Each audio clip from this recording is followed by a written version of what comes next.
Today is September 20th in the year 2005. I'm Karen Herman with the Archive of American Television, and it is my great pleasure to be interviewing Roy Clark here at his office in Tulsa, Oklahoma. Okay, so we're going to start right from the beginning, and our first question is, what was your name at birth? My name at birth, Roy Linwood Clark. The Linwood is like I am the third generation Linwood that I'm aware of. My dad was a Linwood, his father was a Linwood, my son is a Linwood, and my grandson is a Linwood. Do you know where the name came from? No, I don't. It's fairly common, but I don't know. I've been tracing my family tree, and I have not come upon another Linwood yet. Stops at my grandfather. When were you born? When? April 15th, 1933. Where? In a little town, unless you're familiar with the globe, it's hard to pinpoint it because it's really not next to anything, in the southwestern part of Virginia. And about the only industry down there is logging, and several years ago was moonshine. But they kept the logging and did away with the moonshining. What was the closest big city? Probably Richmond, Virginia, and then the other way was Roanoke and Lynchburg. And Lynchburg and Richmond just about the same distance, about 60 miles to either. What was your father's name? Your father? What's his name? My father's name is Hester Linwood Clark. And what did he do? Everything, whatever it took to raise a family of 5, which I am the oldest of 5 children. I have 2 brothers and 2 sisters. So he mostly worked sawmills when we were living down in the southwestern part of Virginia. And then when the Second World War broke out, they were hiring everybody that they didn't put into service. They hired him to work for the government, in the war effort. So that's when we moved to Washington, D.C. And how old were you? How old was I then? I think I was about 9. And so I had really the best of both worlds, of living in a very rural part of the country and then into a city like Washington, D.C., which is unlike any other city, mainly because of the federal government is based there. And everybody, at that time, everybody came to Washington to work for the government. So when I first started playing music, I was subjected to all kinds of taste. People come from the north, people come from the west, they come from the south. They all brought their music with them. So I was influenced by, I can't imagine me not having been raised in Washington, D.C. I've often wondered what would my musical taste, what direction would it have taken if I had stayed down in the rural part of Virginia where I was born, which is very basic, very Appalachian type music, which I love dearly. But being raised in D.C., I knew right off I was going to have to do more to please this influx of people from all over the country and all over the world who came to Washington to work for the government. So I got excited about listening to all these types of music, and I found out rather than me play only what I wanted to play and have them come to me, I'd see if I couldn't entertain them by doing as many different styles of music as I thought it would take to entertain that audience. Was it a culture shock for you to move to D.C. initially? Initially, yes. I was not used to all the noise. Although we lived in what was so country, and if you can imagine, we lived in the southeast portion of D.C. Atlantic Avenue was the district line. which was 1 block from the street that I lived on. Butting up to Atlantic Street was a hog farm. And I mean a major hog farm. So it wasn't that part of it I was very familiar with, but the other part, when you'd go down and, I mean, you could walk through Meherrin, where I was born, at a slow pace in 6 minutes. You could walk through Washington, D.C., and the more you walked, the more there was. And so it was really in accents. The physical appearance of people was so much different because there was so many different ethnic people that was there, where in Meherrin we all looked alike, talked alike, and sounded alike, and all did about the same thing as far as making a living. They worked the sawmill, which was about it, and driving lumber trucks, and that was just about as big as it got. Tell me a little bit about your mother. What was her name? Lillian Madeline Clark. And it's a funny thing, because I knew my dad played music. I mean, since I heard music since the time I was in a crib.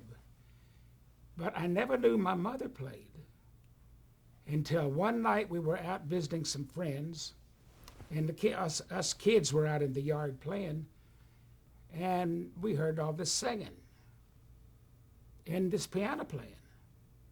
And I looked through the window, and there's my mother playing piano. And it blew me away. And I said to her after, I didn't know that you played piano. She said, we never had one. And it made sense. Then I got to asking her. She said, well, all girls played piano when you reached a certain age. And that's what she did. When she became whatever age that was, she took piano lessons. And it's like my dad and I and all of his brothers that played music don't read music. We just play by ear, play what we feel. My mother, on the other hand, cannot play or couldn't play anything that wasn't written. And I wished that I had, before I left home, had taken advantage of her musical knowledge and learned how to read music, Did you ever try later in your career to learn? Did I ever try to? To learn it later on? Yeah, yes, I did. But I guess I got impatient. You've heard some people say, well, I'd like to learn how to play, but I'm too old now. And it's not that you're too old, it's that when the older you get, the more obligations you have. And you don't have the time to sit down and do it. So by the time I realized that she could have been of great help to me, I was out playing local radio and square dances at night, not every night while I was going to school, but I just didn't have time to go and sit down at Mama's knee and say, teach me how to read music. And where do you think your musical sensibilities came from early on? Did you have them right from the beginning? I don't know. In my case, I've always thought it was rather odd being raised around music. Like I mentioned, since I was born. It wasn't until I was like 13 years old that I all of a sudden wanted to learn how to play. And I think part of that was there was a period when my dad was working for the government that he wasn't playing music. But an ad came out in the paper looking for musicians that could play square dance music. And so my dad answered the ad and was hired. And that was the first time I ever heard him really, up close, really playing something. Not just picking around a little bit around the house. And I went, wow, he's really good. And then, but it was just my uncle had a mandolin, and my cousin and I used to pick it up like any kid would if it was laying around, and we'd try to see who could play a certain song, a very rudimental song, the furthest into it without making a mistake. it was a little challenge between him and I. And then, again, like any kid that age, you know, and that's, I'm talking like 10 years old, we'd get tired, we'd lay it down and go out and play football, baseball, whatever it was in season. And then whenever pick it up again. And we like music. He and I, really like music, but no more than any other kid at that age. But one day after we'd moved to Washington, my neighbor had heard me picking on this banjo, just very, very little, if any. So he come out, he brought a guitar. And he said, have you ever had a guitar to play on? I said, I've never been, of all the instruments that my uncles and my dad played, there was never a guitar. It was mandolin, tenor, banjo, fiddle, and that was about it. And so I said, no, I never had a chance to even hold a guitar. And so he said, well, here, and he handed me his guitar. And I strummed down across the strings, and when I did, the softness of those strings, 6 strings, all the way from the treble string up to the bass strings. And it was so nice. It was that light switch that you've often heard about just clicked. And I said, I've got to learn how to play. And that was in the fall of whatever year. It must have been around 1945. And I just said, I have to learn how to play. So the Sears and Roebuck catalog was our wish book. And late in the fall, my sisters and brothers and I would get together and circle what we wanted for Christmas in the book and put our name next to it. Well, mine went right around that guitar. And Christmas of my 13th Christmas, I come down that Christmas morning, and there was a guitar under that tree. And a book, 2 books. One was favorite songs, and the other was 300 chords for guitar and how to use them. And I looked at everything else, took the guitar up to my bedroom, sat down with the book, and started trying to learn how to play. Well, I played and played and played till my fingers actually bled. And I found, but I was so eat up that I couldn't wait. I found out if you get a glass of water, fill it with ice water, soak your fingers in it. It makes them numb, and you can continue. I mean, wasn't no way I was going to stop. And then I had a built-in teacher. When my dad come home from work, if I had a problem and didn't understand how something went, all I had to do is wait till he'd come home, and he'd show me, and I was off and running. So I didn't have to wait till the following week, to go to a regular music teacher. And 2 weeks after I got that guitar, I went and played a square dance with him. Now again, it was like learning on the job, because I could sit in the back where I couldn't be heard all that much, but I'd watch them when they changed chords, and I'd watch what they were doing, and I would change. And if I was a little late, if I changed too quick or too slow, it didn't upset anything because you couldn't hear me all that well.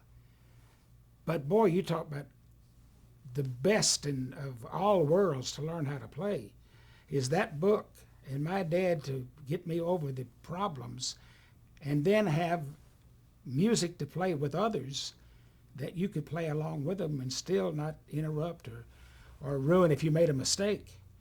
And then I noticed that as time went on, we sit down and played, because we didn't entertain, we just played square dance music. And so I noticed they'd move my chair up a little further to the front. And lo and behold, it wasn't too long till they had me on the front line. I was good enough that I could be right up front. And I said, wow, this is neat. Is that what you wanted to be when you grew up? I loved it. I loved it, but you know, there was a long time that I took it. I never knew. I never consciously said, I want to be a star. You know, what is a star? I don't know. I found out later that there's no limit, because you say, I want to be a star. Well, the more successful you are, if you're climbing that ladder to stardom, the more successful you are, the longer the ladder gets. So there is no top. Just successful is, I guess, is what we're all after. But I never knew that that's what I wanted to do, because I was really into sports. I boxed for a while. I say professionally, meaning that I got money for it. Not much, very little money, but still technically, that makes you a professional if you accept money. Because I started out at the Police Boys Club, and then I played baseball. I had an offer to try out with the old St. Louis Browns, who are now the Baltimore Orioles, and but I had to pay my way to Florida to spring training. Had no money. There was no guarantee that I'd make it, and if I didn't make it, I'd be down there with no way to get home. And then I tried a couple of other things. I was a car hop, you know, like Sonic is doing now. They're back to pull your car up and sit down, and sit in your car and they bring out the food. Well, I was one of those. That didn't last long at all. And even with the baseball that I dearly love to this day, I got to the limit of what was offered to me to play. You know, I played junior high and high school sports, but when I got out, there was no other place for me to go play, but music was always there. And I was always in great shape, you know, being into sports and being young. And so I started playing more music and less of everything else, because music was always there, and I started gaining weight. And when I started gaining weight, I looked at myself in the mirror, and I started blaming music. I said, it's music, it's doing it. Because back when I was into sports, you know, I didn't have a weight problem. I was in great physical shape. And I actually got to where I was bad mouthing. The only gift I really had was music.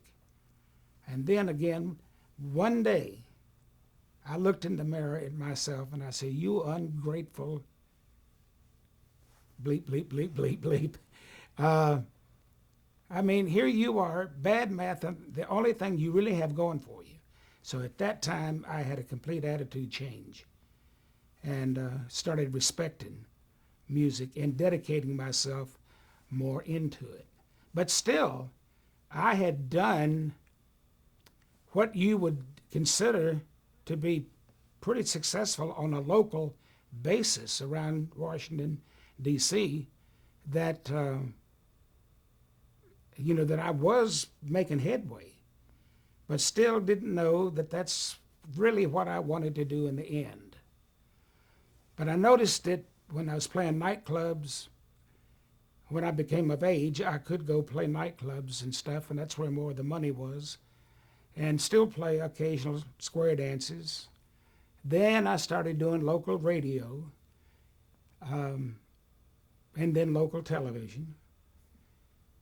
And then I got to looking around at the people I was playing with, and I noticed that they were like my dad's age. And I said, am I going to hang around until I am unable to climb up a 2-foot riser and get on a stage with no security, no benefit, or am I going to get out of this and do something else? And I said, well, what I'm going to do is I'm going to give it an honest shot. And if I don't have what it takes to build a career, I'll do something else. Then I said, what else you going to do? And so I went out, and that was in 1960 I went out. Yeah, before we go there, I wanted to go back and ask you, when was the first time that you saw television? that I saw it. There was we lived in what is commonly known as a government housing project that was built because of the Second World War. Excuse me.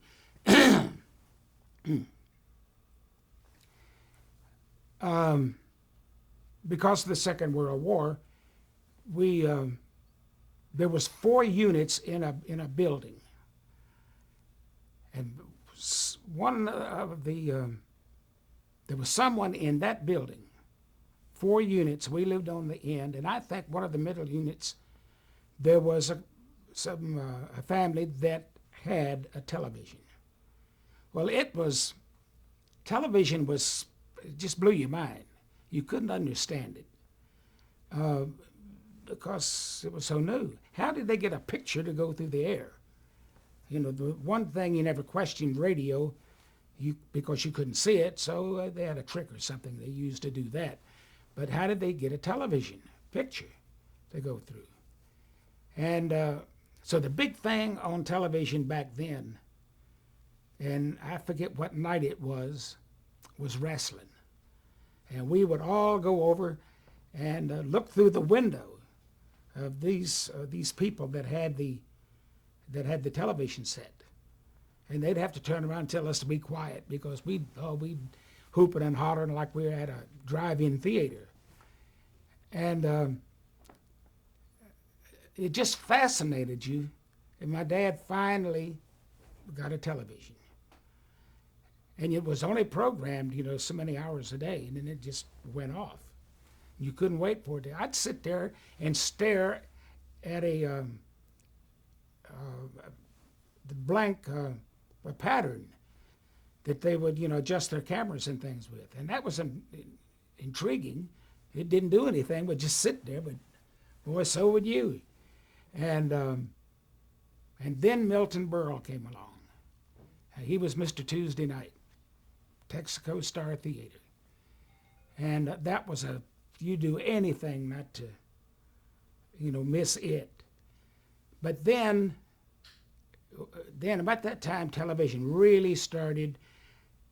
They had more time than they had things to fill it. And I remember there was a cowboy in Washington called Pick Temple, and he had a kiddie show, and rode his horse. I forget his horse's name. I should remember it. And he came on, and his theme song was On Top of Old Smoky. And then he'd do some cowboy stories for the little kids. Then he would play a Western film. And this was on 5 days a week. And so that got everybody thinking, well, if he can do it, there's room for other things. So there was some local, and if you went to a television station and said you had a show that you could put on the air, plus it didn't cost them anything except their time, their air time, they were interested in listening to you. And I never forget one of the first characters, and it's amazing because I knew him as Cactus Matt, and he did almost like a forerunner of Hee Haw. Very basic live. This is all live television, and so he had a show on, and it was Cactus Matt's Old Red Barn, and went on it. And then I found out that during the week, 5 days a week, he was the very straight-laced anchor newsman, Matthew Warren. On Saturday nights, he was Cactus Matt, put a cowboy hat on and talked like this. And that was very popular, very popular. But the first television, excuse me, the first television show that I did was a show they put together called Hayloft Conservatory of Musical Interpretations.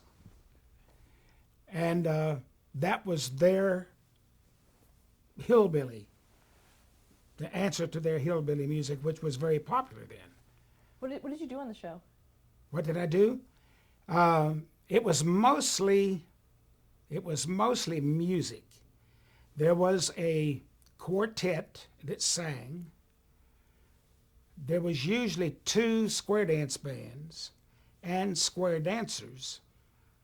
And just almost like anybody else that walked through the door said, by the way, can you sing or play? And if you could, they put you on the air. But what I did as a 15-year-old is I sang my first song. And I had a week to learn it. And it was in October of 1947.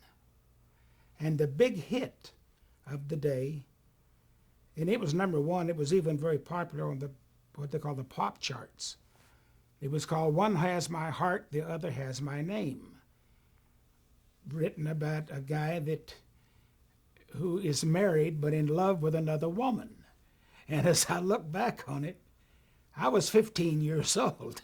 What did I know about One Has My Heart, the Other Has My Name? But that was the song that I did, and I'll never forget 2 things. There was at least 1,000 butterflies in my stomach. It was all I could do to breathe. It was just, and if there was a picture of me then, I knew I looked like I was headed for the gallows. Just mortified. I scared absolutely to death. And the other was the heat of the lights that it took to light that for the cameras. And you couldn't stay in tune. And it really, I think, may have done a little physical damage to people who were on the show if you had a health problem. Because that heat, you found yourself getting your balance together, because it was just incredibly hot, and you couldn't stay in tune. You'd hit a guitar and you could hear it go out. You'd hit a chord on the guitar and go, first stroke, it may be in tune. The second one is, you could just hear it going out of tune. But you didn't have anything to compare it with. I mean, we were doing television, made your mama proud. And she'd tell everybody in the neighborhood that I was going to sing a song on this night. And not too long ago, I opened a banjo case. Lord knows I hadn't opened it in years and years and years, and never paid any attention to it. Lo and behold, in the bottom of the case was a little rundown of one of the shows we did in 1947. And all it was a typed list of who was going to, and the moderator of the show was Dr. Abernathy. And he introduced, and we were known as, because my dad and I played together, and I was always embarrassed, Roy Clark and Dad. Why wasn't it Hester, my dad's name, or Mr. Clark and his son Roy? I always felt intimidated that they would put me first, Roy Clark and Dad. Doesn't work that way. But that was the beginning. Stop there to change the tape. Oh, okay. Oh, that's great.